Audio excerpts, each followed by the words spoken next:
Spoštovane gostje, spoštovani gosti, lep pozdrav. V današnjem webinarju se bomo opremili z znanjem o stvari, ki se ji vsi želimo izogniti v velikem loku. Je pa toliko bolj dobro, da jo res dobro poznamo. Požar je ena od nesreč, ki lahko tragično zaznamuje naše življenje, se pa lahko pripeti prav vsakemu izmed nas.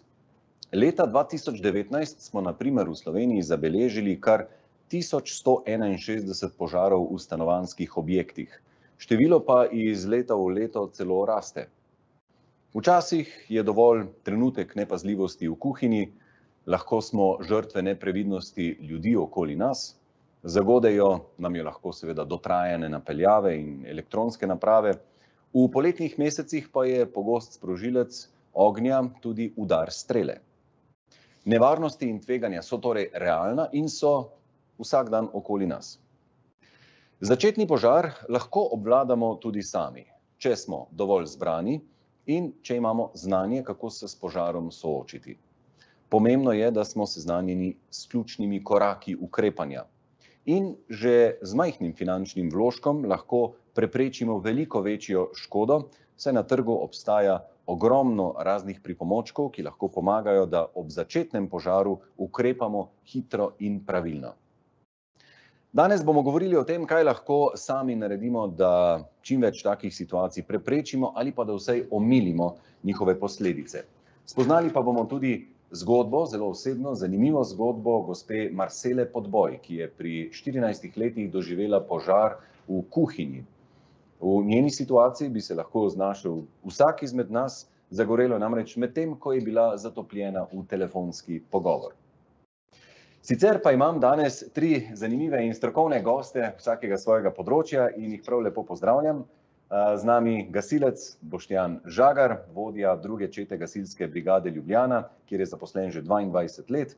V tem času je sodeloval ali vodil gašenje številnih požarov, vozil, hiš, gospodarskih poslopij, stanovanj, prometnih nesreč. Sodeloval je tudi pri vodenju gašenja 2 največjih požarov v Sloveniji, Mercatorjevega skladišča in nedavnega požara v Vižmarjah. Dobro večer, želim, gospod Žagar. Nato cenilec Sandi Tomše, vodja oddelka za zahtevne premoženjske škode v škodnem centru v zavarovalnici Triglav. Ima več kot 10 let izkušenj s cenitvami in likvidacijo škodnih primerov na področju premoženjskih škod. Gospod Tomše, dobro večer. Dobro večer. In gospod Boštjan Boh, predsednik Združenja ocenjevalskih podjetij pri Gospodarski zbornici Slovenije, tudi cenilec. Gospod Boh, dobro večer tudi vam. Lep dobro večer. Tako, vprašanja pa nam lahko zastavite tudi vi v pogovornem oknu. Dobrodošli ste, da tisti hip, ko vas bo katera tema bolj začela zanimati in boste imeli konkretizirano vprašanje, samo zapišite ga, zelo jih bomo veseli. No pa pojdimo k pogovoru. Gospod Žagar, kaj bi rekli, kateri so tisti najbolj pogosti otočki v našem stanovanju, v kuhinji, kjer lahko pride do požara? Ja, vprašanje, ki zahteva v bistvu kar precej dolg odgovor. Sam doma, sreči še nimam izkušenj v lastnem domu s požarom, ampak se dostikrat sprašujem, kdaj bo tisti trenutek, ko se bo to zgodilo pri nas. Zakaj? Ker današnji dom dejansko ni več kotička, ki ga ne bi predstavljal. Vsi smo se navadili na elektronko, na kuhinje, na peči. Način življenja je postal, da smo si vse dobesedno pripeljali v lastno stanovanje. Če že pogledamo preprosto plinsko peč manjšega stanovanja, danes marsikdo zmontira kar dobesedno v dnevno sobo. Tako dejansko je res težko odgovoriti, kateri so tisti kotički, ki so nevarni. Nekako pa zmeraj stremimo k temu in iščemo vzroke za požar. Tako da če rečemo kotički, zmeraj tam, kjer je več elektronike, se pravi danes televizija, radio in vse komponente, veliko nagoščenih nekih kablov, polnilcev in vsega skupaj, sigurno predstavlja. Kuhinja sama po sebi, kljub temu, da se je spremenila, nima več toliko plinskega kuhinja, nima več tistih pravih grelnih plošč, ki so bile včasih, večinoma prehajamo na indukcijo, so se požari vsekakor zmanjšali, ampak kljub temu še zmeraj so vroče površine, še zmeraj nepazljivost pri kakšnem odlaganju. Ogromno napake delamo, ko skladiščimo. Ljudje smo sami po sebi kar nekako malo hrčki, rečemo. Skoraj, da skopičimo nekam neke zadeve, nehote položimo notri kakšno zadevo, ki se jo niti ne zavedamo. Primer, mogoče neka baterija, ki je leta ležala v nekem kupu, počasi zasveti, kislina se scedi ven in lahko reagira vse skupaj z nekim drugim elementom. Potem so tukaj razne, seveda, rečejo, otroška skladišča, ki pospravljajo razne eksperimente, ko se igrajo. Spet se vračamo v kuhinjo, kopalnico, so lahko to kemikalije, ki imamo pospravljene. Vsaka za sebe ne predstavlja težav, če pa slučajno pride do neke reakcije in je posledično segrevanje ali pa kakšno kemijske reakcije v smislu kisline nastane, pa je zopet povod za nek nastanek. Tako da je kar nekaj teh mest, ki so sami po sebi in čakajo in kličejo. Dajmo še razbiti ali potrditi kakšnega izmed mitov, katere električne naprave lahko zagorijo, kaj je na primer s prižganim likalnikom ali pa kje so tukaj ponarejeni telefonski polnilci in tako naprej. Ja, ti miti so zelo zanimivi. Dejansko jaz bi z veseljem ovrgel vse te mite, da to ni res, vendar vroč likalnik, ki je odložen pravilno na neki površini, kjer je bila namenjena, če bi rekli, da bo zaradi tega zagorelo, pa je v osnovi nekaj narobe. Če pa smo mi vroč likalnik pozabili na površini poleg te, ki ni temu namenjena, potem pa vsekakor kliče po požaru. Polnilci ali ne polnilci. Jaz doma osebno imam pravilo, ko zapuščamo hišo, so vedno te stvari sklopljene. Ena izmed stvari, ki se danes pojavlja zelo moderna, mislim, da bosta kolega lahko potrdila, tako imenovana elektrifikacija vozil, elektrifikacija skuterjev in vse te zadeve, ki ostajajo priključene, so danes morda celo bolj nevarne, kot vsi ti polnilci za mobitele, ki jih imamo. Ne toliko zaradi polnilca, kakor zaradi polnjenja teh baterij in sistemske izgradnje teh baterij. To, da imamo danes kar nekaj požarov iz tega naslova. Polnilci vsekakor, ja, če je predolgo vključen, če ima, bi rekel, že kable malo uničene, že malo ven kakšna žlička gleda, seveda preidemo v požar, ki je nastal zaradi elektrike, se pravi nekega iskrenja in posledično potem to užge nekaj drugega v bližini. Se pravi, ni sam polnilc ponovadi, ki je nekje vtaknjen v neko vtičnico, po možnosti ta vtičnica v kopalnici na ploščicah, bi rekel, človek se ne more zagoreti. Če pod spodaj en kup brisač, ki čaka na pranje, po možnosti še suh, je pa to lahko zelo hitro razlog za nastanek požara. Tako da zelo težko vržem mite, da niso resnični. Aha, nevarnosti so posod, ampak ste rekli, da vse izključite. Dejansko bi, ko zapustite hišo, tudi polnilce za telefone dali ven iz vtičnic? Pri nas doma velja to pravilo, ja. Wow. Ko zapuščamo vsi razna grela, kot je rečemo kaloriferji in podobne zadeve, se dejansko izklopijo. Ostanejo vključene televizije in takšne stvari, ki praviloma so povezane direktno v omrežje. Vse, kar ima vmes neko spremembo energije, jih kar izklapljamo. Posebej, ko je dopustno. Če izkušen gasilec to počne, potem očitno nekaj je na tem. Gospod Tomše, katere napake s področja požarne varnosti po vaših izkušnjah ljudje najpogosteje počnemo? Kje so te naše neumnosti? Izpostavil bi predvsem pozabljivost. Tako kot je kolega rekel, včasih pozabimo prižgan telefon, polnimo skiro, polnimo električno rolko in zelo hitro pride do požara. Predvsem bi izpostavil tudi neustrezno vzdrževanje objektov. Dostikrat se zgodi dotrajana inštalacija, kakšna počena cev, kapla in kaj hitro pride do stika. Gospod Boh, imate še vi kakšne izkušnje? Ja, veste, jaz mislim, da za našo varnost lahko zelo veliko sami naredimo, če si že pogledamo, kje smo priključeni na infrastrukturo in kje se ta infrastruktura lahko izklaplja. Na primer, kje je varovalo za zapiralo za plin. Ponovadi je to odzunaj, če vemo, kje je, pa če ga nismo založili z našimi, rečemo, lahko skladnicami ali karkoli, ga bomo hitro našli, lepo lahko zaprli in že pred prihodom gasilcev lahko mogoče izklopili vir, ki bi še pospešil ta požar. Če vemo, kje se je elektrika, do glavnih varovalk ne moramo, tam pridejo samo električarji lahko, ampak imamo pa mi svoje stikalo, s katerim zelo enostavno, če vemo, kjer je, pritisnemo gumb, če ga ni že avtomatično vržen in lahko izklopimo elektriko, ker mislim, da vam gasilcem zelo pomaga, vodo verjetno pa ni treba izklapljati. Mogoče pa tudi kdaj, da ni potem, ker itak pol gasilci pravijo, da zalijejo vse, ne? Ja, obilno, kolikor je pač treba, ne? Aha, zelo dobro, mi je zelo všeč, da konkretne izkušnje lahko ponudite našim gledalcem. Krama na podstrešju, kaj pa je s kramo, ki se ponovadi kopiči, ne? Prejle ste že omenili, da radi ljudje hrčkamo. Kje so tukaj nevarnosti? Katera krama, ki jo zlagamo na taka področja, je lahko nevarna? Tukaj bi se predvsem navezal na že prejšnje vprašanje. Ta krama, če je sortirana, če smemo to besedo uporabiti, ne predstavlja neke nevarnosti. Rekel mogoče, taka res pretiravanje je, poznamo tako imenovane same ožige, kjer se neke, rekel, snovi, kot morda bombaž in tako naprej, na pol suh in bi se lahko pojavilo neko, rekel, toplotno pregrevanje, potem pa naprej reakcija, prišlo do žiga. Vendar praviloma mi shranjujemo stvari, ki so suhe. Bolj je tukaj naša izkušnja, mišljeno temu, da seveda najprej lepo zložimo, potem zalagamo vse kotičke, slej ko prej založimo vtičnice, slej ko prej založimo mogoče neka grela, mogoče smo pustili kaj prižgano, vklopljeno in v bistvu s tem, ko založimo, toliko bolj segrevamo zadeve, se pravi preprečujemo ohlajevanje.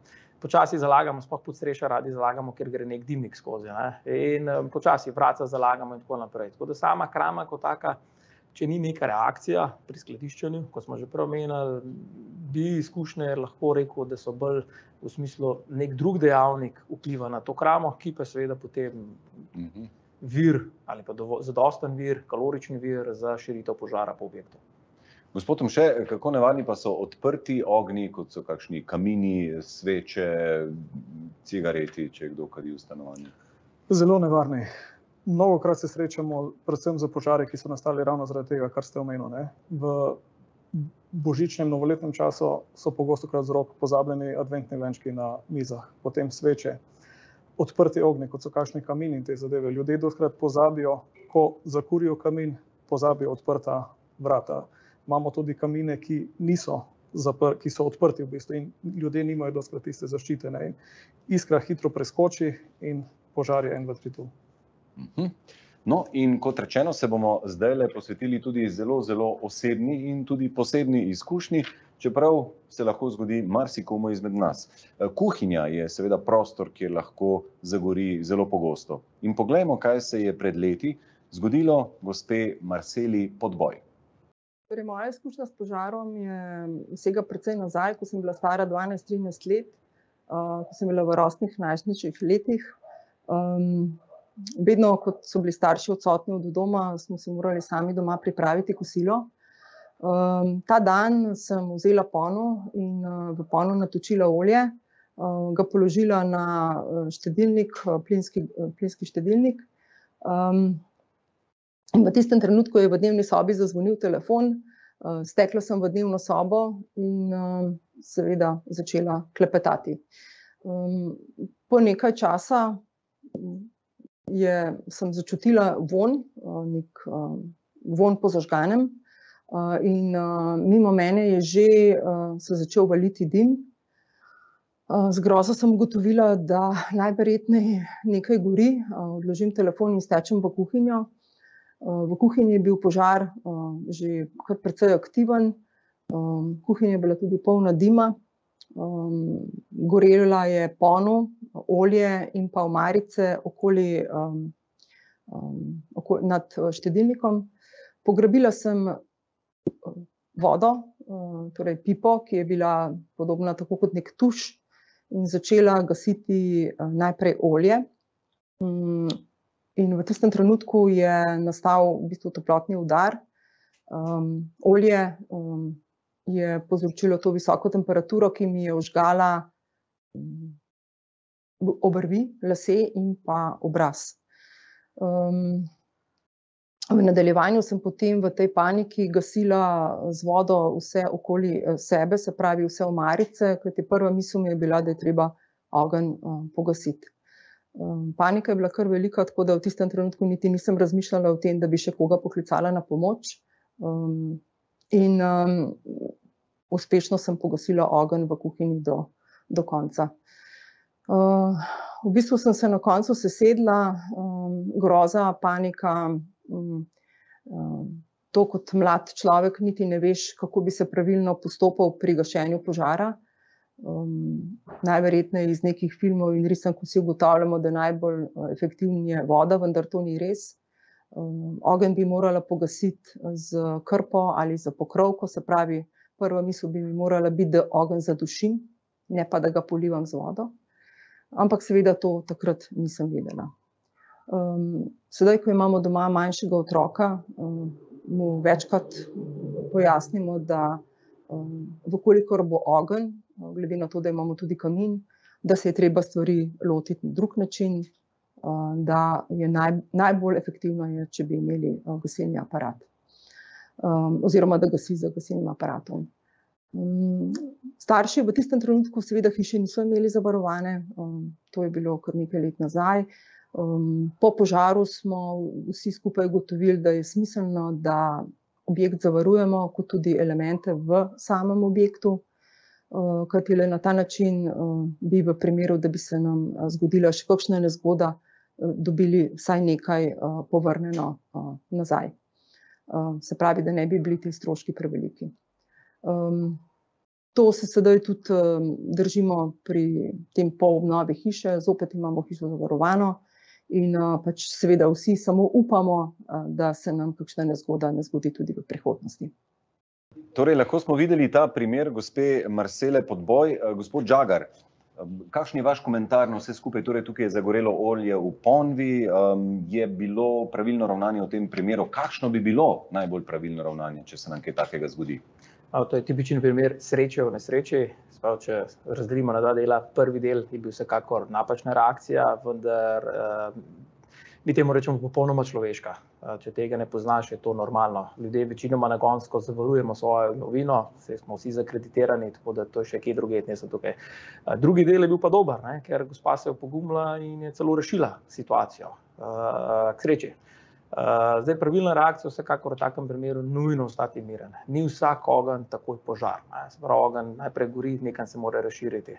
K sreči danes večinoma ukinjamo, umikamo te štedilnike na klasično gorivo, kot smo se prej pogovarjali, tudi teh požarov bistveno manj. Tako da v vsakem primeru, če se to zgodi, mirno odkri, ugasnemo štedilnik oziroma grelno napravo, katerokoli že uporabljamo, verjetno je v bližini kakšna malo večja ponev, ki jo uporabljamo pri kuhi, in poveznemo preko posode in počakamo, da preprosto ugasne. Tudi pokrovka bi bila v redu. Tudi pokrovka bo zadostovala, tudi ne se bati, ljudje velikokrat mislijo, da zdaj, ko bo pokril nekaj, da ga bo peklo, vendar temu ni tako. Ta kratki čas, ki ga namenimo pokrivanju, ni tako hudo. Lahko se seveda zavarujemo pred tem, lahko si namestimo kakšno kuhinjsko krpo in si dodatno zaščitimo roko, če imamo strah. Primer srajc, ki jih imamo mi zdajle, so že popolnoma dovolj zaščita. Vkolikor ni ponve ali pa morda celo, če smo pokrili in vidimo, da okolica še zmeraj gori, se je ta olje v končni fazi, bi lahko pri gorenju tudi malo ven pošprical. Praviloma ni to veliko. Lahko vzamemo neko večjo krpo, lahko je kuhinjska krpa, lahko je kjerokoli druga krpa. Važno je, da je suha in pa čim močnejša, kajti ko bomo prekrili vse skupaj, potrebuje nekaj časa, da zmanjka kisika in preneha goreti. In če bo ta krpica res taka neka miniaturna zadevca, po možnosti še močno vnetljiva, seveda požara ne bomo ugasnili. Ravno zato priporočamo najprej ponev oziroma pokrovko neko kakršno, potem šele neko krpo. A niso včasih učili, da ne bi to kuhinjsko krpo malce zmočil pred tem, preden pokriješ goreče olje? Jaz bom rekel, da mislim, da je bilo v preteklosti, ko se je to učilo, celo velikokrat še za kaj drugega, velika napaka. Vsaka gospodinja ve, da za suho rokavico prime marsikaj mnogo bolj vročega, kakor z mokro rokavico ali z mokro krpo. Tako da gospodinjem je to jasno, ko je treba kuhati, ko je treba gasiti, pa pozabimo. To je že prvi razlog, zakaj ne zmočiti. Drugi razlog je pa ta voda v tej krpi seveda lahko povzroči sekundarno reakcijo. Če je gospa odreagirala z vodo in je bila zelo burna reakcija, ker je bilo vode veliko, je lahko pri mokri krpi manjša reakcija, vendar ravno tako recimo temu, ne dovolj dobra. Vsekakor, da ne bodo ljudje mislili, bo paniki zmočil to krpo, vsaj užeto je potrebno, da res ne teče od nje in da ne kaplja, ampak da je to res taka kompaktna krpa, ki jo položimo na posodo. Torej, dušenje z nekakšnim sredstvom. Gospod Tomše, kaj so še pa ostali vzroki, zaradi katerih pogosteje zagori v kuhinji? Pozabijo v pečici, imajo zraven odprtega ognja kakšne krpe, kakšne druge vnetljive stvari. Teh je največ. Torej, a se pri steklokeramičnih ali pa pri indukcijskih dejansko toliko zmanjša nevarnost tega, da bi se vnelo tisto, kar je gor? Da. Okay. Plin je še vedno tukaj najbolj Plin in pa tista, rečemo, stara grela, kjer je bila klasična električna plošča, kjer je res žarela. Pri indukciji skoraj da ne beležimo požarov v takšnem smislu, kot se zdaj pogovarjamo. Torej, zdaj pa preidimo na preprečevanje. To nas pa zdaj še toliko bolj zanima, kaj ti bolje preprečiti kot lečiti. Kaj bi rekli tako iz prve, kaj so najbolj učinkovite taktike tehnike za preprečevanje? Kjer moramo biti najbolj previdni, da do rdečega petelina sploh ne pride? Preventiva. Ja. Torej, če bomo dobro poskrbeli za preventivo, ne bo potrebno kurative, kar pomeni nekak povzetek tega, kar smo se že pogovarjali. Vzdržujmo čiste poti, v smislu ne zafilemo grel in podobnih zadev, izklapljamo tiste grele in tiste stvari ali aparate, za katere že sami po sebi vidimo, da se pregreva. En tak tipičen primer, laptop, ki ga pustimo v ponilcu, ekran slabo spustimo in ta se dejansko ne ugasne. Ga pustite na enem kavču, se bo zaradi samega sebe velikokrat prišel do točke, kjer je lahko že kritično. To je res tiste malenkosti, ki se nam zdijo samoumevne, jih lepo upoštevamo in požara ne bo. Zelo dobro. Katera so najbolj primerna sredstva za gašenje doma? To je pa tudi zelo pomembno vprašanje. Kaj bi bilo dobro imeti? Ja, jaz dobim ogromno klic od mojih prijateljev, kaj kupiti, kaj izbrati. Vedno je moj odgovor, povej mi, kje boš to imel, pa kaj boš iz tem gasil, ker sredstvo je kar nekaj, ne samo po, dajmo reči, proizvajalcu, ampak tudi po tipologiji gašenja, sprav praški, voda, pena in tako naprej. Jaz osebno priporočam glede na izbiro objekta oziroma izbiro, kaj predvidevamo, da gasili tudi različne gasilne aparate. Nek gasilni aparat na prah je seveda najbolj univerzalen, vendar nekdo, ki mi je malo jasno, zakaj se gre, bo z gasilnikom na prah v nekem trenutku, namesto da bi škodo preprečil, mogoče s tem gasilnikom naredil še večjo škodo. Kako? Primer, če se bo žgala neka svečka ali pa mogoče nek, dajmo reči, polštrček, prej gospod omenil, nekdo, ki bo dobro odreagiral, bo polštr prijel, ga odnesel ven in je to, ali pa ga bo vrgel pod pipo in je to. Nekdo, ki bo sprožil S6 aparat in bo pri tem še malo trpnil, pa pozabil spustiti ročico, bo spustil 6 kg prahu v stanovanje. Pozabite, vse elektronske naprave so končale svojo zgodbo. Čiščenje, sanacija objekta in ta objekt, jaz mislim, da gospoda mnogo bolj veste kot jaz, kaj to pomeni v primerjavi z samo in zgolj neko blazinico.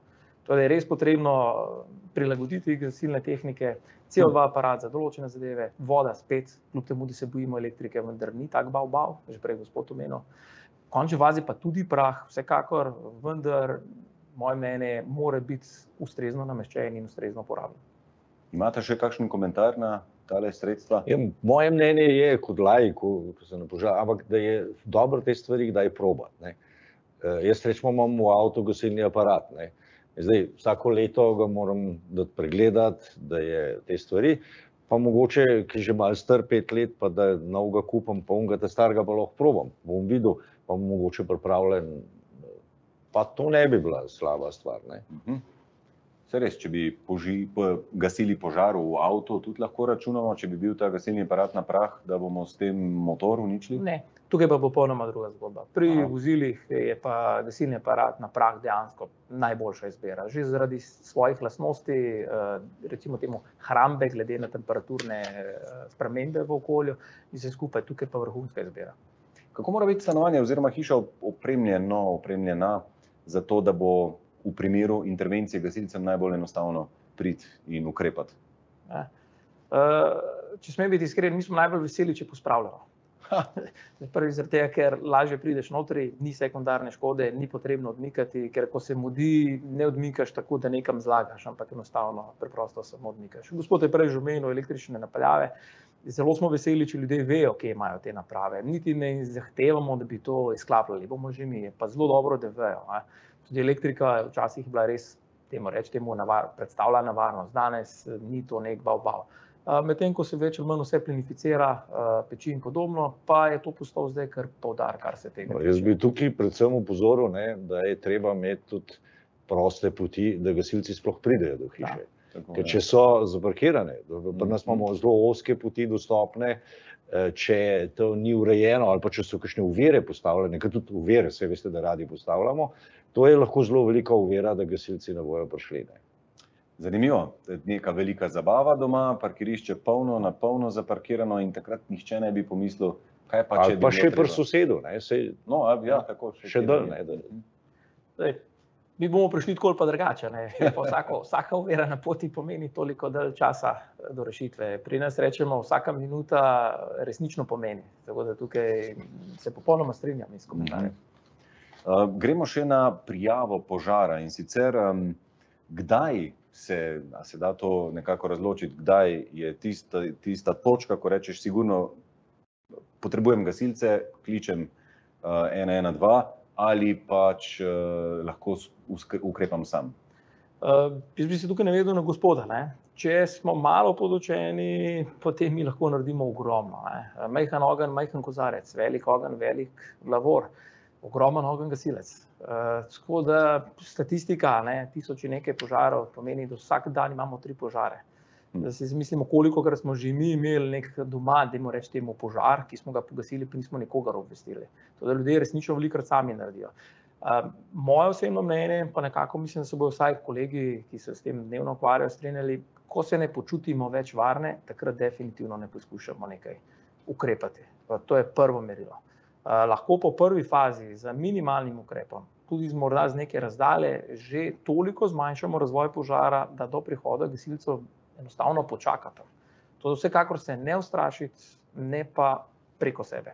Je pa najverjetneje dobro tudi na glas in še večkrat razložiti postopek prijave. Kako pravilno prijavimo požar? Najverjetneje gre za kakšen protokol, ki ste ga zelo veseli. Ja, zelo veseli smo, da za začetek pove, ki je. Ker se neverjetno velikokrat zgodi, da vse pove, potem podloži telefona. O moj bog. Tako da sreči danes opet tehnologija omogoča, da se ga pokliče nazaj. Ampak če ne dvigne telefona, ne gre. Sreči tehnologija omogoča, da najdemo po zadnji lokaciji, pa mogoče prijemo do njega. Tako da danes je to mnogo bolje. Seveda v urbanih naseljih to funkcionira, izven ne funkcionira. Poleg lokacije, kaj gori, zavedati se moramo, da je danes postal arzenal opreme, ki jo uporabljamo, tako širok, tako velik, da če ne vemo, na kaj gremo, v bistvu tudi ne moremo ustrezno ukrepati.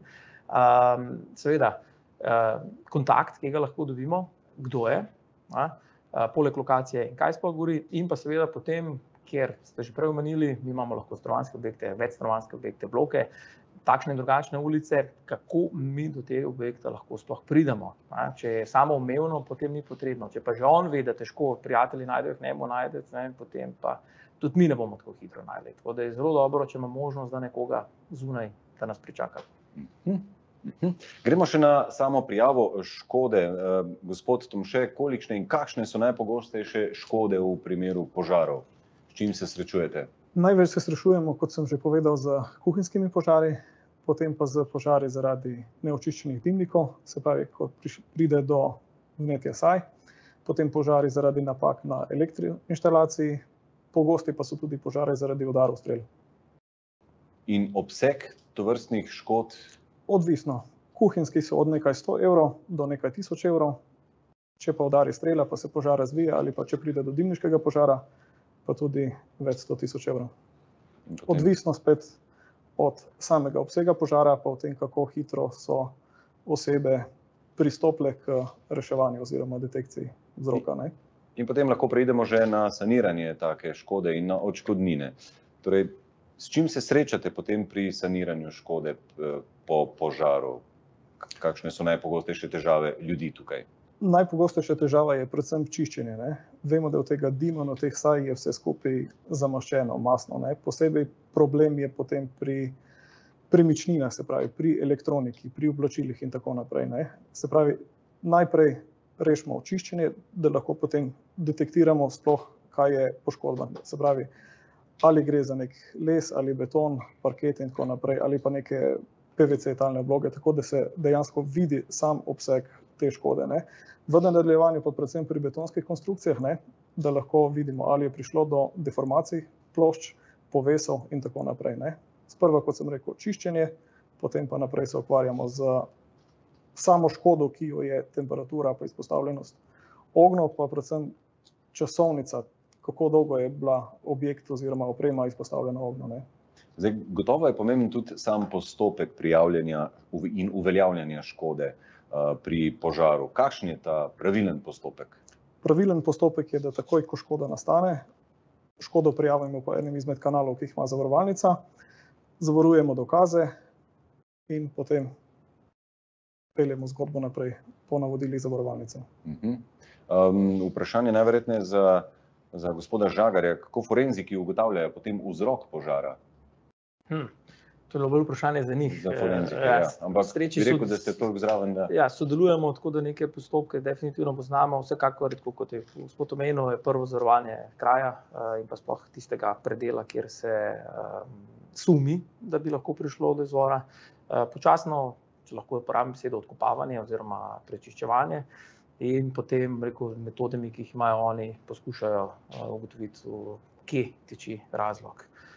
Kolikor sem uspel sodelovati z njimi v preteklosti, smo kar precej, imajo kar vrsto možnosti, naprav za ugotavljanje prisotnosti nekih snovi, če ni, govorimo morda nek namerni požig ali kakršnakoli druga napaka, kot je bilo že omenjeno, sveče in pa podobne zadeve. Gospod Boh, ja, jaz bi tukaj še opozoril na, ker jaz sem večkrat tudi na drugi strani, nisem sam na strani zavarovalnice, da ljudje morajo pač, ko ti šok ta prvi bolijo po požaru, ne, mislim, da je fajn, da stvari sami ali pa z pomočjo strokovnjaka čim bolj dokumentirajo. Ker na koncu moramo vedeti, da se z zavarovalnico pogajamo, se pogovarjamo in včasih tudi dokazujemo, kaj je bilo pa kako, da nam bolj kaj od teh stvari ne uidejo, pa da ne moramo kaj pokazati vam ali pa prav predstaviti. Tako da tukaj bi jaz opozoril, da lahko, danes imamo vsi te kamere, vse lahko hitro, ne, pa še malo se lahko pripravimo, pa da veliko nam lahko lajša. Kar v tistem trenutku ni najbolj enostavno, izvolite. Ključno je tukaj zavarovanje dokazov, ker dejansko, če je prišlo do deformacije neke betonske plošče ali stebra ali česarkoli drugega, pa pred prihodom cenilca zavarovalnice, stranka to leži poruši, je težko dokazovati, kako je bilo poškodovano, ali je sploh bilo poškodovano in tako naprej. Tako da ja, ključno je zavarovanje dokazov. In gremo naprej na samo zavarovanje. Gospod Tomše, torej zavarovanje doma pred požarom je kompleksna storitev. Treba se je vzeti en čas, ne smemo se tega lotiti na hitro. In tudi, če imamo dom zavarovan pred požarom, ni nujno, da bomo v vsakem primeru požara dobili izplačano zavarovalnino, ne? Zelo pomembno je, zaradi česa pride do požara. A nam lahko zdaj to malo bolj podrobno razložite? Zdaj, zavarovalniška definicija požara je, če skrajšam, ogenj, ki zapusti kurišče in se širi za svojo lastno močjo. Se pravi, če se neka stvar samo požge ali osmodi, se pravi, če lihalnik damo na mizo, pa je tista miza osmojena, to ni požar, ne? Se pravi, mora biti ogenj, odprti ogenj, ki se širi, ne? Aha. Kaj vse pa mora vsebovati dobro zavarovanje za primer požara? Dobro, korektno zavarovanje mora vsebovati pravilne podatke o objektu, ki ga zavarujemo. Se pravi, če imamo objekt 300 kvadratov, naj bo tudi vseh 300 kvadratov zavarovanih, ne? Tukaj ne smemo špekulirati pa računa zdaj, ali bi plačali manj premije, ne? Pa bi igrali bo, ne? Ker če bomo imeli za objekt 300 kvadratov, pa bomo imeli zavarovanih samo 200 kvadratov, bomo temu primerno plačali tudi manj premije, ne? In ko bo eventualno nastala škoda, bo tudi ta škoda bila obračunana v tem sorazmerju med plačano premijo in premijo, ki pač mora biti plačana, ne? Zelo pomembno pa je, da tudi zavarujemo vse, kar želimo. Ne, se pravi, če imamo hišo, pa če imamo zraven hiše tudi letno kuhinjo, je pomembno, da zavarujemo tudi to, ne? Ker lahko pride do požara v tej letni kuhinji, zavarovan je samo stanovanjski objekt in potem se o kuhinji žal ne moremo pogovarjati, ne? To je objekti, ki so zraven, ki se držijo hiše, so tukaj tudi predmet. Pomembno je, da ko se sklepa zavarovalna polica, da definiramo vse, kaj želimo zavarovati, ne? Zakaj pa je dobro zavarovati na novo vrednost? Kaj to v resnici pomeni? To v resnici pomeni, da pri sami škodi ne prihaja do odbitkov. Se pravi, ni odbitka za amortizacijo, za tehnično zastarelost in tako naprej. Se pravi, če je zavarovanje sklenjeno na novo vrednost, je tudi škoda povrnjena na novo vrednost, ne? A se tako pomembno zavarovanje, kot je zavarovanje za primer požara, lahko normalno sklene na spletu? Gotovo je tudi to možno, ali je vseeno bolje, da se tukaj pogovorimo z nekim zavarovalnim agentom na 4 oči? Možno je. Zdaj, kako je tista oseba na drugi strani, ki želi skleniti zavarovanje, vešča teh zadev, kako pozna zadeve. Preko spleta nas dejansko program, aplikacija vodi čez vse korake, tako da ni težav. Nekako bolje pa je, če imamo še kakšne posebne želje ali pa če imamo nek poseben objekt, kakšne eksotične materiale, če temu tako rečemo, je pa morda bolje, da se pogovorimo z zavarovalnim zastopnikom in sklenemo primerno zavarovanje. In kaj bi še rekli, da katere omejitve moramo biti pozorni, namreč omejitve zavarovalnega kritja? Ja, kritje. Zdaj, kaj želimo vse zavarovati, ne? Se pravi, je paketno zavarovanje, kjer so, ne vem, neke temeljne požarne nevarnosti in vse ostalo, kar želimo zraven priključiti k temu zavarovanju, ne? In pa predvsem, ali želimo to na novo vrednost ali želimo na dejansko vrednost. In zdaj še tisto vprašanje, s katerim sva začela. Kdaj se pa zavarovalnina ne izplača? V primeru katerih človeških malomarnosti se lahko tudi to zgodi? Zdaj, tako bom rekel, do vsakega požara pride več ali manj po neki malomarnosti. Zdaj, same izključitve za malomarnosti ni. Se pa izključuje, če do škode pride naklepoma. Se pravi, če sami požgemo z namenom pridobitve zavarovalnine, adaptacije objekta in tako naprej. To je pa povsem logično. Pojdimo naprej in sicer se bomo lotili še gradbene vrednosti. Gospod Tomše, ostaja še vprašanje za vas in sicer, kaj je gradbena vrednost nepremičnin, kako se določa, zakaj je pa tako pomembna, ko gre za zavarovanje doma? Gradbena vrednost nepremičnine pomeni vrednost denarnih enot, če tako rečem, ki so potrebne, da ta objekt zgradimo. Se pravi, gradbena vrednost nekega objekta pomeni vrednost materiala in storitev brez zemljišča in brez vse te dokumentacije, projektov in tako naprej. In pomembno je, da je ta pravilna gradbena vrednost, oziroma kot sem že prej omenil, kvadratura objekta, ker glede na kvadraturo objekta zavarujemo tudi vrednost objekta. In tukaj je potem tisti gap, če tako rečemo, med izplačili, ki so in ki bi lahko bila. Ampak kako pa določimo, kako vemo, kakšna je gradbena vrednost naše nepremičnine in kako to potem ve tudi zavarovalnica? Kar se tiče zavarovalnice, zavarovalnica ima te posplošene vrednosti, če lahko tako rečem. Se pravi, za objekte takšne in drugačne se upošteva neka približna vrednost tega objekta, gradbena vrednost na kvadratni meter. Se pravi, za neke luksuzne izvedbe, vile in tako naprej, se pač opravi cenitev objekta in se na podlagi tiste cenitve določi tudi gradbena vrednost tega objekta. V povprečju, pa če lahko rečem, za slovenski trg pa imamo plus minus 50%, kjer ne moremo zgrešiti teh cen. Ampak ta gradbena vrednost se skozi čas spreminja, ne? Tako je, zagotovo se spreminja. Če smo lahko 10 let nazaj, kubični meter betona dobili za 50 evrov, danes ta kubični meter betona nastane 70 evrov. Govorimo samo o materialu plus vgradnja. To so glavne stvari, ki vplivajo na spreminjanje rasti gradbene vrednosti. Tako, in tisto, kar želimo poudariti, je, da je Triglav zavarovanje dom edino zavarovanje doma, kjer zavarovalnica oškodovancu ob nastali škodi izplača zavarovalnino, ki je enakovredna gradbeni vrednosti nepremičnine na dan nastale škode. Je tako, ne? Vzpostavitev v prvotno stanje. Mogoče bi jaz dodal, ker ne vem, če nas bojo poslušalci čisto zastopili.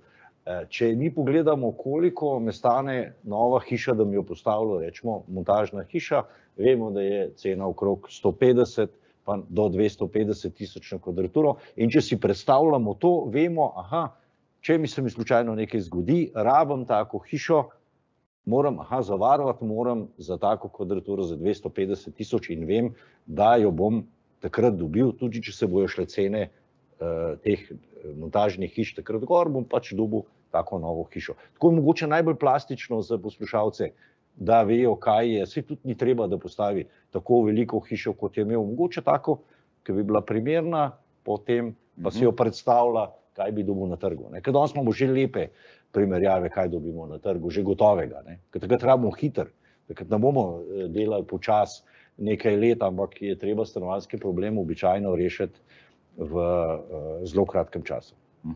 No, gospod Bog, zdaj se bom pa malo še z naslednjimi vprašanji obrnil tudi na vas. Torej, po požaru je treba veliko stvari postaviti na novo, zgraditi nekatere stvari čisto na novo, včasih delno, včasih v celoti.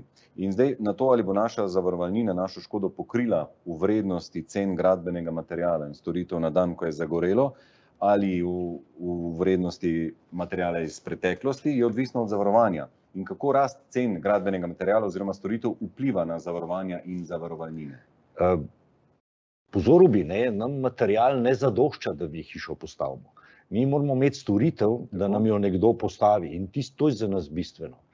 Se pravi, da sam material, včasih so rekli, toliko material stane, toliko pride še mojster, se pravi, imamo tukaj samo polovico vrednosti. Mi moramo imeti zidarja, ki nam to postavi, ali pa, če postavljamo že gotovo hišo montažno, moramo imeti celovito storitev, ko imamo tam, nikakor pa ne samo materijala. In, kot sem prej rekel, pogledati si moramo, kaj želimo in če v celoti, celo hišo moramo nadomestiti, ker mislim, da je manj kot v pol primerih, da se cela hiša nadomešča, drugače so manjše sanacije, je pa odvisen od tipa gradnje. Kaj smo imeli, ne? Kako smo gradili, ali je bilo to klasična gradnja, zidaki, armirano-betonska gradnja, lesena gradnja, ki je zdaj popularna. Vse te stvari vplivajo, kako potem sanirati take nastale škode. Je pa ponovadi ta sanacija kar zahtevna. Vprašanje, zakaj prihaja do rasti cen gradbenega materiala? Ja, sem pozabil na vprašanje odgovoriti. Jasno zaradi tega, ker je ponudba na trgu premajhna. In če je premajhna, takrat cene rastejo.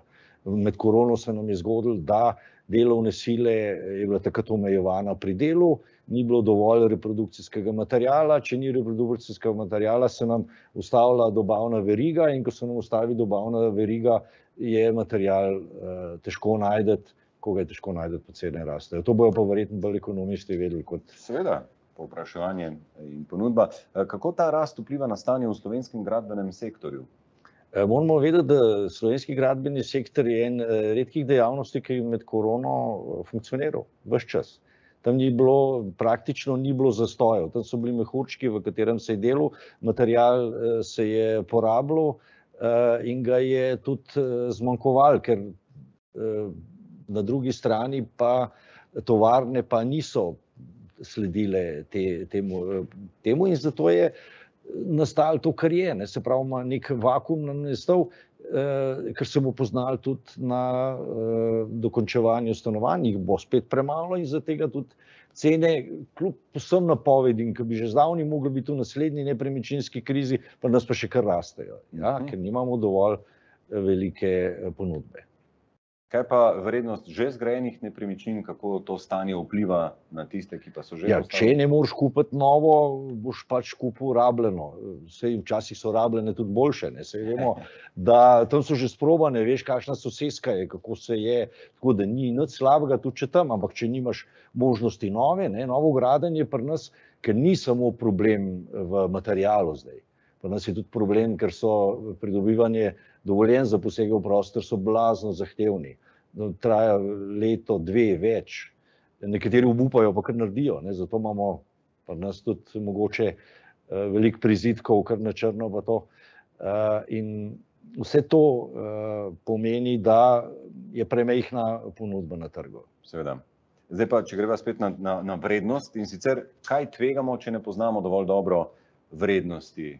Tvegamo, da bomo imeli enostavno premalo denarja, da bomo zaključili ta projekt, ker ga moram, to sem že prej poudaril, hitro narediti, ker lahko živimo mogoče nekje v naravi ob hiši neko krajše obdobje ali pa najdemo nadomestno stanovanje. Ampak ta naš osnovni stanovanjski problem, ker če govorimo o stanovanjskih nepremičninah, osnovni stanovanjski problem ga moramo hitro rešiti. Se pravi, moramo imeti denarja dovolj, in še ta hitra gradnja, ker rabimo, da se nam mojstri zvrščajo oziroma si podajajo kljuko, pomeni, da je tudi dražja. Če imamo mi daljši rok, lahko bolj se pogajamo o cenah, lahko določene popuste dobimo, če lahko mojstri delajo takrat, ko niso tako zasedeni. Tukaj, ko imamo pa časovno temperano, pomeni, da so terminski plani zelo natrpani, pa tudi cena, mislim, da 20% in več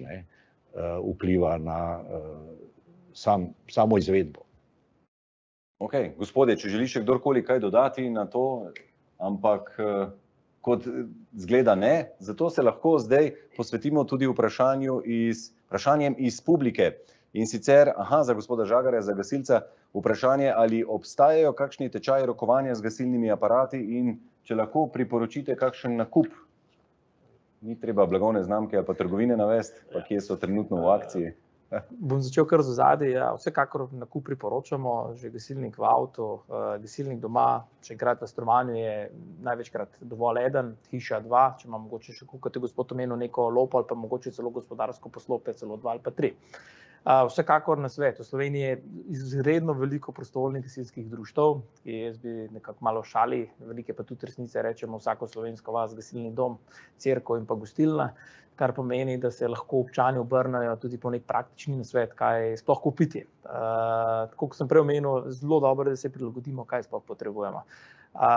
Vse, kar je na trgu, vsekakor vsaj do neke mere zadosti, ni pa čisto vse, kar je na trgu, tudi tako dobro, kot se prodaja. Tako da tudi tukaj zopet dobro se malo pozanimati, kaj dejansko nekje kupujemo in pa predvsem kakšno količino. Tako da to je prvi del odgovora. Drugi del, ali obstaja usposabljanje, tečaj. Večina od nas, ki smo zaposleni, se usposablja preko službe iz naslova varstva pred požarom, varstva pred delo, kjer so te stvari po mojem, ali pa bom rekel, skoraj sigurno vsebovane notri.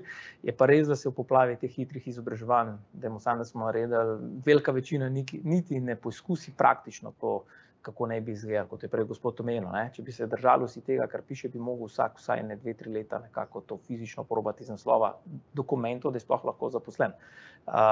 Drugače pa, da bi rekli, ali obstajajo tečaji, obstajajo, vendar so to bolj organizirano na lastni iniciativi, bomo rekel, mogoče neki privatni iniciativi, oziroma preko lokalnih gasilskih društev prostovoljnih se tudi da. Tisto, kar je prej gospod Boh omenil, da zastarel oziroma tisti odslužen aparat, da bi ga malo človek preizkusil, zakaj pa ne? Da vse veš, kako bo to izgledalo takrat, ko ne boš imel časa preveč razmišljati. Mojca sprašuje, zanima me, koliko je varna oziroma nevarna 50 let stara električna napeljava s PPR kabli pod ometi, kot se jih je takrat uporabljalo. Bi bilo dobro vsaj pregledati oziroma zamenjati vtičnice in stikala. Na podstrešju je PPR črn kabel, napeljan kar po lesenem stropu, nanj je oblečen lestenec v kuhinji. Mislim, da bi bilo nujno vsaj to obnoviti. Hvala za vaše mnenje. Jaz bi predal v tem trenutku besedo kolegu. Tukaj jaz mislim, da ta napeljava, vsaj po mojem znanju, nisem električar, je dovolj dobra, če je bila strokovno narejena. Problem pri nas je, ko še kaj malo sami dodamo. Ko bi mojstri doma kaj spremenimo ali kaj dogradimo, tam je problem, ker se ne spoznamo na elektriko. Elektrika ima svoje zakonitosti, ki jih ne poznamo, požar pa mislim, če jaz prav vem, morajo biti žice od debelejše proti tanjši, če pa mi kaj vmes naredimo, pa lahko hitro naredimo del za naše kolege. Tlekaj je tako, da sama napeljava strokovno narejena ni problematična. Hiše vemo, da imajo življenjsko dobo nekje 80 let. Te kratkotrajni elementi, kot so napeljave električna, pa te sicer 30 let, ampak če ni nestrokovnih posegov, praviloma tudi žica ne skupni kasneje. Ne preperi, ne. Mogoče bi tukaj še dodal, da koliko obstaja bojazen, da je ta napeljava dotrajana, je pa smiselno narediti meritve. Meritve in se na to tudi odzvati. Dotrajane stvari kličejo potem, da bo z njimi nekaj narobe. In v Sloveniji imamo lepo tradicijo samograditeljstva. Zelo smo ponosni, ko znamo kaj sami narediti. Tukaj morda pri kablih se popolnoma strinjam s kolegi.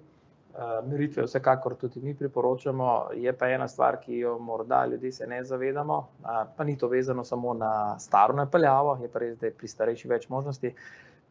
Pred 50 leti se je napeljava delala za 2 do 3 vtičnice. Ali pa bomo rekli, za uporabnike mišljene takrat.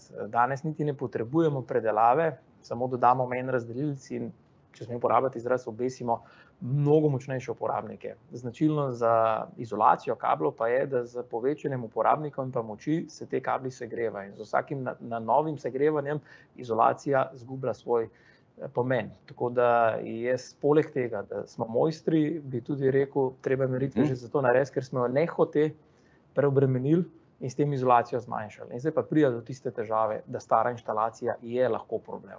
Konkretni kabli, se še sam spomnim, ker sem tudi jaz renoviral staro hišo, smo imeli velikokrat še s kakšnimi cveki zabito zraven, je še tam malo oškrno, potem smo pa že blizu vsega skupaj. Tako da nasvet je prvo meritev, potem pa naprej. Super vprašanje in sicer Jaka sprašuje, ali priporočate, da si v novo zgrajene hiše ali stanovanje ljudje montiramo škropilnike?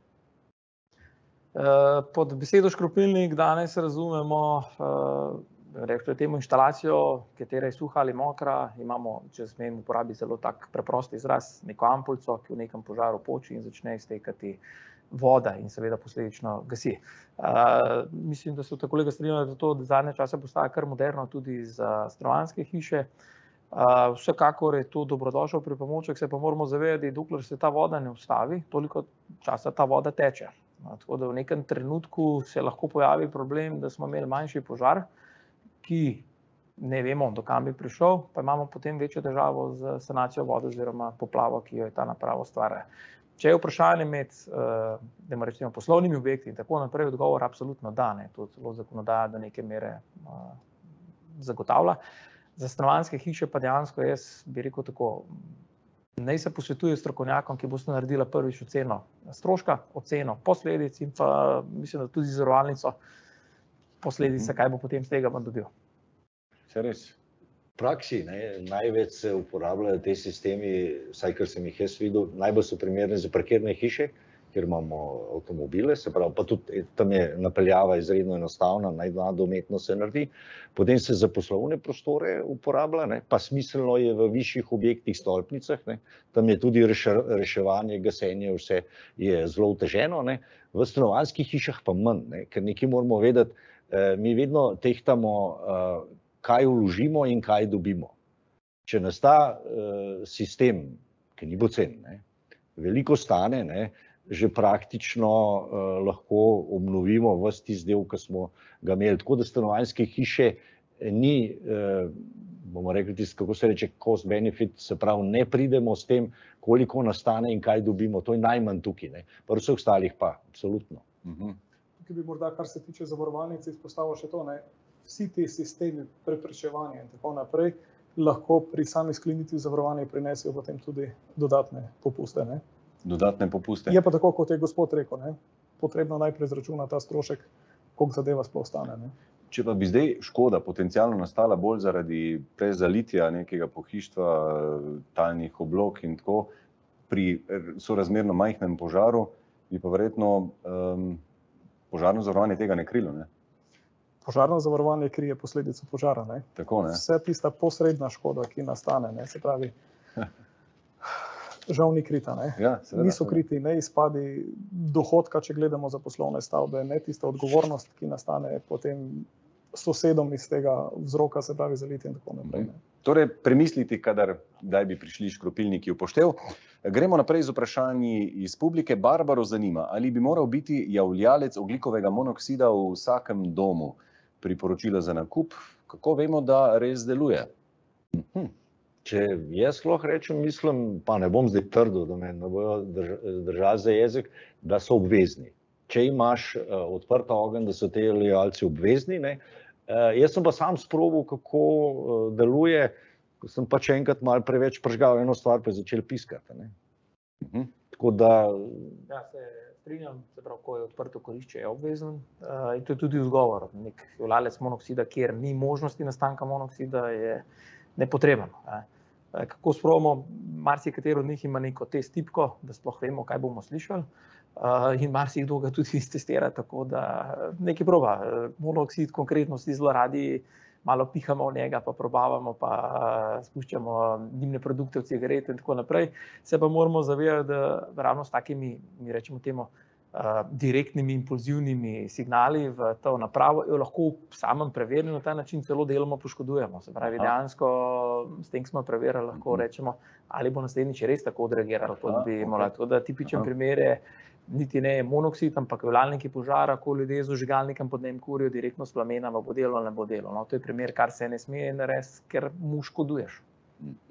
Ampak zelo dobro ste opozorili na to, da bi vseeno z neko test tipko človek preveril, da vsej se navadi tega zvoka, da potem, ko bo enkrat slučajno zapiskalo, da ta zvok prepoznaš in da rečeš, ups, vemo, zakaj gre, ni da sosedu zvoni telefon na ta način. Jaz kot laično vem, kaj ga imam, mislim, da mi utripa v neki frekvenci, lučka utripa in to je znak, da v bistvu deluje, da ni se baterija spraznila verjetno. Saša sprašuje, živim v 4. nadstropju večstanovanjskega bloka. V primeru, da zagori v enem od spodnjih stanovanj in postane stopnišče za pobeg neprehodno, kako se spustiti na primer z balkona na tla pred stavbo? Gospod Žagar, vprašanje direkt za gasilca. To je vprašanje, ki si ga niti ne želimo dogovoriti. Ja, preprosto povedano zato, ker zgledi vlečejo. Če smem, mi smo imeli pred leti recimo temu podobno situacijo, večji požar, ki je bil z tehniko, zmogljivostjo več kot obvladljiv, se pravi, presoja je bila, nikomur ni nič. Vendar eden od stanovalcev na zunanji strani objekta je rekel, nekaj mi dim prihaja notri, pa tako, mi smo imeli posadko dovolj veliko, in smo rekli, v redu, ni problem, se dvignemo z avtolestvijo in ga pač, mi rečemo, snamemo oziroma rešimo, vendar ni bil potrebe po reševanju, bolj je šlo, bodimo nasproti občanov. Kaj je to povzročilo za seboj, da smo skoraj doživeli samomore ljudi, ki so mislili, da morajo poskakati z balkonov navzdol, ker so ujeti v ognju. Nagoni vleča. Tako da spust v neko nižje nadstropje ali skočiti z balkona ali kakorkoli, to naj bo res skrajni izhod v sili. To je res tisto, ko res rečeš, tlele sem, mrtev sem ali pa riskiramo. Vse ostalo moramo razumeti, stojim za tem, da slovenski gasilci so primerljivo s katerokoli državo na svetu zelo dobro opremljeni, zelo dobro usposobljeni. In verjamem, da ko so na lokaciji, ko so na mestu za tehniko, ki imajo na voljo, bodo poskrbeli za te ljudi. Skočiti z prvega nadstropja navzdol, recimo temu zviti gležen je nekaj, skočiti z drugega nadstropja je nekaj drugega, z tretjega pa jaz upam, da občani razumejo, da to ni pametno. To raje ne, ja. No ne, tukaj ne gre pozabiti na požarno stopnišče. Ali stopnišče v sosedno stopnišče, ker mi se lahko dvignemo in preko podstrešja oziroma pridemo v sosedno stopnišče, ali ima objekti naj bi imeli tudi požarne stopnice in ti si za koristiti, da se ne v tem primeru, ko je pod tabo nevarnost. Težava ni novogradna težava, kjer se večinoma kar že zakonodajno opredeli vse ukrepe, tudi požarni sektorji in tako naprej. Zato se vračam nazaj na sodišče. Če je narejeno tako, kot je in je skladno s predpisi, ni tako hudo, kot se morda sliši na prvi. Mi imamo ogromne težave z starejšimi objekti, ki enostavno požarnih stopnišč ni bilo, odprtin z odvod dima in toplote ni. In vse te stvari, ki se jih učimo, treniramo in ljudi tudi usposabljamo na raznih seminarjih ali pa v službi, enostavno jih tam ni. Zdaj, te objekte se pač uporablja, se jih ne more zaradi tega zaprti v končni fazi. Starejši objekti tudi niso praviloma razen redkih stavb v Sloveniji tako visoki. So tudi nižji. Seveda pod besedo visoki je zelo takole, 3 metre na nadstropje, 4 nadstropje, to je 12 metrov. Jaz mislim, da ga ni državljana, ki je pripravljen skočiti 12 metrov, kar tako. To je zelo, zelo visoko in poškodbe tukaj sigurno so. Je pa tako, predvsem je potrebno ohraniti mirno kri v primeru požara, pa se pravilno potem odzvati in počakati na navodila gasilcev. Ločiti je potrebno, da smo morda izkoristimo to priliko, ali smo mi v stanovanju, ki ne gori in lahko z podlaganjem pod vrata, se pravi neke odeje in tako naprej, preprečimo vstop dima v stanovanje in s tem smo mi, če rečemo, kar je spet nove gradnje, imamo protipožarna vrata v stanovanjih, mi smo varni. Kar je starejših objektov, so tudi tista lesena vrata, zdržijo 60 minut, 90 minut, vsaj 30 minut, samo založimo. Drugo je, če smo mi v stanovanju, kjer gori in se mi enostavno ne moremo drugam umakniti kot na balkon. Takrat potem jaz razumem, da ljudje začnejo razmišljati. Vendar tudi tukaj, ali se lahko umaknem na balkon, zaprem za seboj vrata in zopet zadržim toliko časa napredovanja požara. Prav nič filmsko se verjetno tukaj ni dobro obnašati. Imamo še eno vprašanje. Vsi imamo doma kakšne vnetljive tekočine, barve, spreje, olja, čistilni bencin, alkohol in tako naprej. Ali ne bi bilo dobro imeti doma neko protipožarno omarico za te ekstremno vnetljive tekočine, da bi se v primeru požara vsaj zadržalo prezgodnjo razširitev požara, kje bi jo bilo mogoče dobiti? Odgovor je ja. Še boljše je po moje sploh tega v večjih količinah ne imeti doma. Saj tega rabimo doma verjetno v zelo majhnih količinah običajno, se pravi ne imeti teh velikih zalog. Jaz ne rabim verjetno 20 litrov vnetljive tekočine, ki bi povzročili nekaj večjo škodo bi. 2 deci je manj, če imam pa čist malo 0,5 je pa že skoraj. Stanovalec v bloku mu že 2 litra veliko predstavlja. Stanovalec kot lastnik hiše, ki ima 1000 kvadratnih metrov okrog, sem pa prepričan, da ima vsak 5 litrško kanto, če drugega ne za kosilnico. Tako da definitivno, jaz bi rekel, Da, shranjujmo nekje, kjer je manjša možnost, se zapirajmo, predvsem pa se vračam na čisto prvo vprašanje, ki je bilo zastavljeno. Ločujmo te zadeve, da medsebojno ne bo prišlo do nekih reakcij. Ali primer bencina, ki je bil omenjen, če bomo pustili bencin odprto, neko kantico za gorivo, bo ta bencin hlapel. Zelo hitro se nam v neki mari nabere dovolj hlapljivih elementov, hlapov, ki lahko botrujejo nekemu uživu. Ne bo verjetno zaradi tega pogorela hiša, je pa lahko začetek. Predvsem je verjetno tukaj tudi pomembno, če to uporabljamo v certificirani embalaži. Vsekakor. Ne v nekih drugih stvarih, ki niso primerne za to. Gospod Tomše, tole vprašanje še, da kadar nepremičnine nismo gradili sami, ampak jo kupujemo, torej kaj vse moramo vprašati prodajalca oziroma katere dokumente je treba zahtevati? Zdaj odvisno, ali kupujemo novo nepremičnino ali kupujemo neko staro nepremičnino, ne? Ker tukaj moramo vedeti, ne? Zdaj, stara nepremičnina verjetno nima projektne dokumentacije in ostalih dokumentov, nova jo ima, ne? In tam nam jo je prodajalec praktično dolžan dostaviti zraven. Ne? Potrebno poprašati za vso maksimalno dokumentacijo, ki je. Ne? Je pa smiselno tudi, da se oseba, ki se ne spozna na te zadeve, kontaktira ustrezno agencijo in potem to uredijo tudi za njih. Ne? Kaj pa požarni načrt?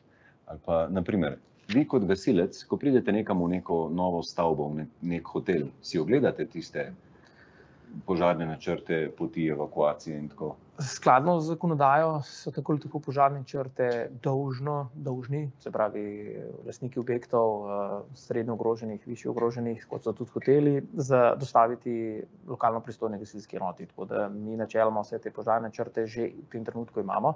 Vse drugo je, če ga nekdo ni tega storil, potem ni na nas, ampak na nekih drugih službah, da to preverijo, ali je kot je treba. Vsekakor jaz delujem v Ljubljani, ki govorimo o tisočih objektih in verjeti, da bom tisti požarni načrt tako iz baze ven potegnil, še preden tja pridemo, ni tako enostavno, tako hitro. Tako da ena izmed taktik, ki jo mi učimo, prva izmed stvari, požarni načrt, mi rečemo, vse kar baziramo zaenkrat na tisti izvleček na steni in krenemo z tistega za tiste prve elemente. Vsekakor je pa to element, če ga smem tako uporabiti, ki pri takšnih objektih, kot so hoteli in pa še marsikjer drug, za nas strateškega pomena. Zelo pomembno.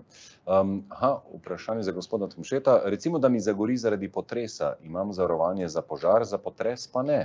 Ali dobim izplačano zavarovalnino?